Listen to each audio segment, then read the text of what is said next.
Good morning, good afternoon, or good evening, and welcome to the Slang of Ages Podcast. I'm your host, Preston Frazier. And on this version on YouTube, we're talking about episode number 11 of season 4, where we look at Donald Fagen's Kamakiriad. We have been talking about a few Steely Dan albums during the podcast for seasons, and this is the first solo album by Donald Fagen. Well, why is it the first solo album by Donald Fagen out of his 4? Because in my opinion, Kamakiriad's the best solo album by Donald Fagen. And if you don't like that, you can fight me. Here's the thing about Kamakiriad. And there'll be of course, a version of this on Apple Podcasts and Spotify. The reason I like Kamakiriad is because it's adventuresome. It doesn't try to recreate the Steely Dan formula. It doesn't try to sound like Steely Dan. It tries to be different. And as you may know, Kamakiriad is a story about a futuristic car, and the protagonist is using the car to travel across the country, and it talks about his journeys along the way. Kamakiriad was Fagen's second solo album, released 30 years ago. I think it was May 25th or 21st, 1993. And it also provided a reunion of sorts with Walter Becker. Becker produced the album for Fagen. Becker played bass guitar, did some brilliant bass work on this album, and also did the lead and solo guitars. Here, though, Fagen employed using really acoustic instruments for the most part. He did a little synthesizer work, but a lot of electric piano, a lot of acoustic piano, some clavinet, which sounds fantastic, and some string synthesizer. And he also brought in the great late Paul Griffin on Hammond organ to spice things up. I think Fagen and Becker used about 32 musicians for this album. And what I find as a plus for this album over Fagen's subsequent albums, Morph the Cat, and then his last album, which name escapes me, that he did with Michael Linhart. What I find really interesting with this album is that Fagen really stretches as a vocalist. He employs this entire range. He uses this falsetto several times, and he really has some funky background vocalists in this album. Curtis King, Brenda King, the Carolyn Linhart, and also Catherine Russell appear in this album. And that's going off the top of my head, but really uses some wonderful vocalists on this album. And then there's some great musical moments for this album, such as Becker's guitar solos and the late, great Cornelius Bumpus on a few songs. Some of the downsides of this album, though, are it does sound a little dry in terms of the drum sounds. And there's not much spontaneity in the drums, though there's some great drum moments. Some songs just really sound dry and could have been done by drum machines, but they weren't. They're real drummers.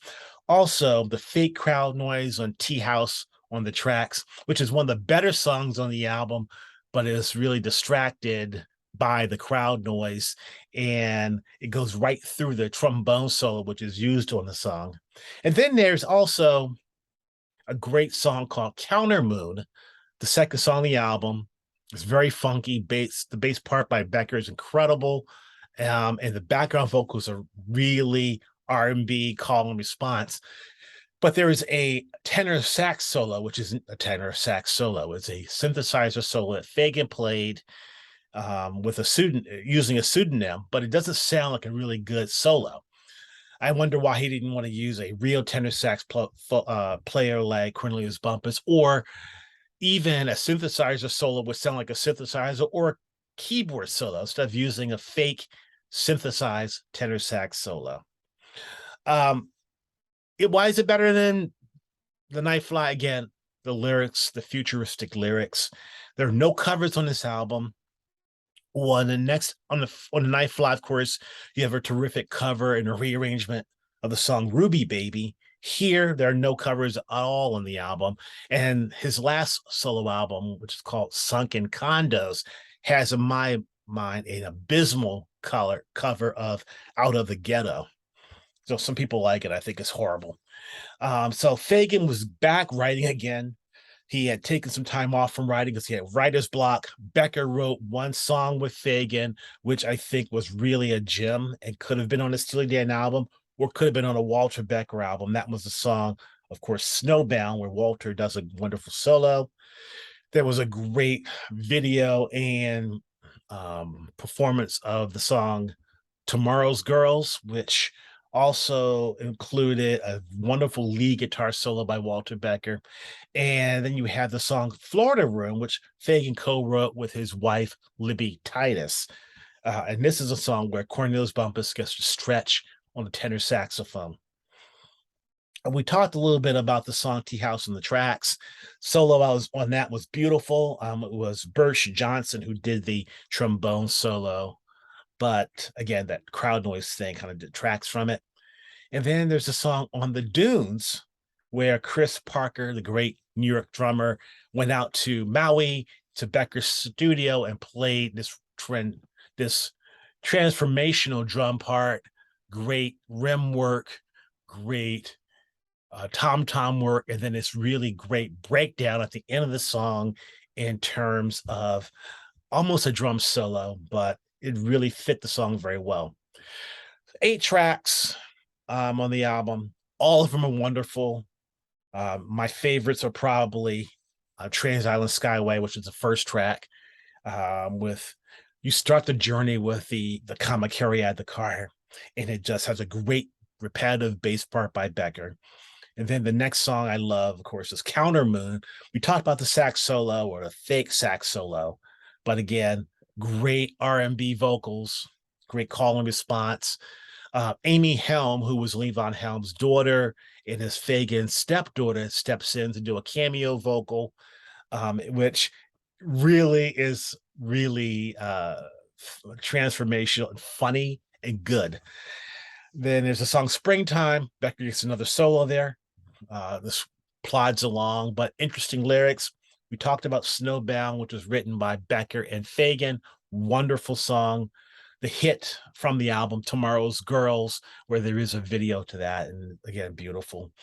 Then you have Cornelius Bumpus and his the climax for Cornelius Bumpus' performance on the album Florida Room. And I guess I should mention, if you don't know who Cornelius Bumpus was, he was in the band Moby Grape for a long time. He was in a bunch of Southern California bands. But when Jeff Skunk Baxter, who was a Steely Dan member, joined the Doobie Brothers, and he was kicked out in 1979, and John Hartman left the Doobie Brothers in 1979, the Doobie Brothers added a new drummer, the late Chet McCracken, added a new guitarist, the wonderful John McPhee, who I interviewed, and I think I have a interview of him on my site. And then they also added a sax player. They decided to expand a song after the Minute by Minute album, and they all knew Cornelius Bumpus from his days of Moby Grape and schlepping it around LA. So Cornelius Bumpus came to play tenor sax, flute, and soprano sax, and also the Hammond B3 organ.